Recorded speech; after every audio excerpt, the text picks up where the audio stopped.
Na aula de hoje eu vou falar um pouquinho sobre as diferenças do violão solista, ele é um instrumento solista, com essa música linda aqui, um arranjo aqui adaptado do querido Marco Pereira, né? Não está igualzinho ao que ele fez, mas está mais perto.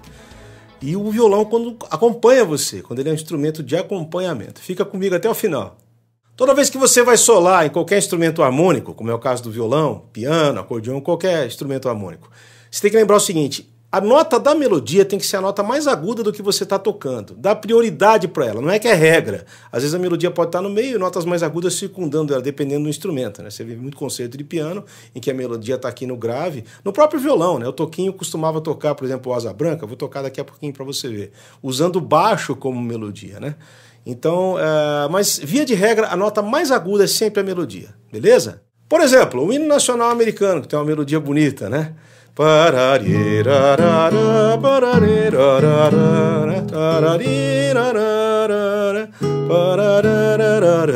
Esse pedacinho aqui. Vou tocar esse pedacinho mantendo a melodia na ponta. Vamos lá, ó. Olha aqui, eu tô tocando esse Lá só com tônica, quinta e oitava, ó. Podia ser. Pode ser também. Você tem que escolher bem o que você vai fazer, né? Ó, eu fiz essa... usando esses dois acordes aqui no meio. Então eu fiz, ó. Deixando essa nota mais aguda, depois... Aqui eu já pus um Mi no meio do caminho com a nota lá na ponta da melodia, certo? Agora vem a coisa, ó. O que é isso aqui eu fiz? Eu até omiti o baixo aqui, fiz, ó. Isso aqui é um Dó sustenido com sétima, né? Alterado, ó. Fá sustenido menor com a nota na ponta. Olha o Fá sustenido aqui de novo. O Lá, o Si com a nota na ponta. Ó.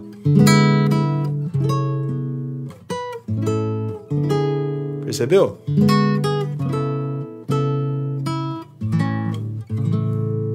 Se você for mudar de tom, isso já muda completamente. Eu posso tocar aqui, sei lá, em Dó, né?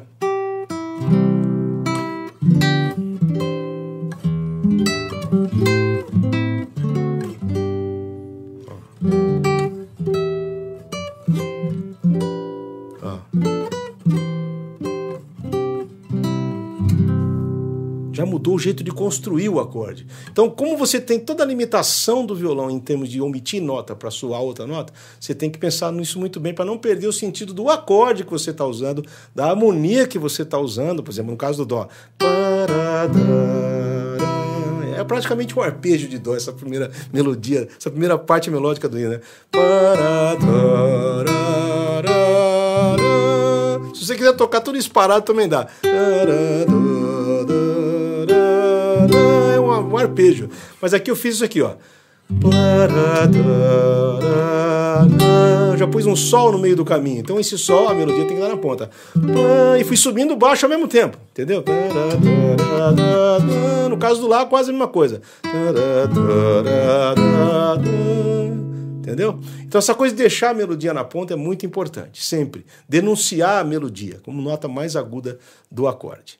Outra coisa interessante é que dependendo do tom que você escolher, fica mais pesado ou mais leve o que você está fazendo. Por exemplo, se eu fizer tudo o que eu fiz aqui em Fá sustenido, né?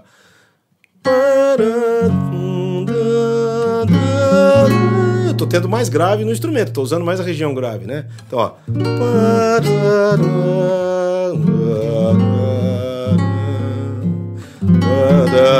Entendeu? A região que eu estava usando, por exemplo, em Lá e em Dó, já não tem o mesmo peso do Fá sustenido. Mas aí você começa a ficar limitado pelos graves. Quer dizer, essa escolha não é da noite para o dia, viu, gente? Tem que ter uma certa convivência com o instrumento para fazer isso. Mas vale muito a pena esse tipo de estudo, até para você identificar onde está a melodia das músicas nos acordes que você está tocando. Quer dizer, o cara que se propõe a ser solista começa a conhecer ainda mais o instrumento do que só se acompanhando. E aí vem o lance do acompanhamento. Ah, o acompanhamento é mais fácil. Não é não. Acompanhar exige uma responsabilidade imensa de quem tem essa tarefa, né? Então, por exemplo, o tom que você canta nem sempre tem a ver com o tom daquele contralto, daquela moça do contralto da igreja, ou mesmo do outro tenor da igreja. Às vezes a sua voz é um barítono baixo e o tenor já é meio tom acima. Ah, mas meio tom acima? Vai tocar meio tom acima para você ver que exercício maravilhoso que você vai ter que fazer para poder adaptar os acordes, né? Então, tem que tomar cuidado com isso. Primeiro, a tonalidade, né? Às vezes eu vou em algumas igrejas e fico assim, agoniado com a tonalidade que as pessoas escolhem para cantar com a comunidade. Você tem outra coisa, olha que interessante, a banda, quando você vai, o violão vai acompanhar junto com a banda, tem que pensar que tem homens e mulheres cantando. Qual a tonalidade comum que vai ficar mais confortável? Né? É difícil achar uma tonalidade comum. Então, tudo isso conta na hora de você tocar acompanhando alguém, seja sozinho ou seja com a banda lá da sua igreja, entendeu? Dito isso, aquela história, se você está acompanhando uma mulher que tem uma voz soprano, de repente sopranino ou contralto, valorize a região grave, médio grave do instrumento. Se você está acompanhando um homem, valorize a região aguda, né? Tente fazer um contracanto com o seu instrumento, que ele não seja só um acompanhamento, mas como eu já falei numa outra aula, um companheiro, né? Um parceiro, um outro músico cantando junto com você. É isso daí. E outro detalhe importante, que é acompanhar uma voz é diferente de acompanhar um instrumento. Eu vou salvar a vida aqui dos meus amigos saxofonistas, clarinetistas, enfim, flautistas. Por exemplo, o sax alto, ele é afinado 1,5 tom abaixo da afinação normal. Então, por exemplo, para você o dó, vai ser um lá para o saxofone. Você escreve diferente. Então toma cuidado para não complicar a vida, porque às vezes você mudou de tom, mas para o cara digitar lá um saxofone vai dar uma mão de obra danada para um flautista, um clarinetista, enfim. Toma cuidado quando você for escolher os tons para acompanhar determinados instrumentos. Conversa com o cara antes, vê qual que é melhor, dá uma ensaiada, sempre é muito bom. É isso aí. Então isso daí tá dado o recado de hoje. Quando você for solar ou acompanhar, seja voz ou seja instrumento, toma cuidado. Tudo tem regras, dificuldades e facilidades também. Beleza? Se inscreve no nosso canal, não esquece de deixar aqui um like, dá um joinha pra gente aqui pro YouTube divulgar esse vídeo ainda mais. Também se inscreve na nossa lista VIP, que é uma lista especial, que quando tem novidades a gente bota lá, você vai ficar sabendo quando tem coisa na plataforma, sorteio de instrumento, enfim, outras aulas e tudo mais.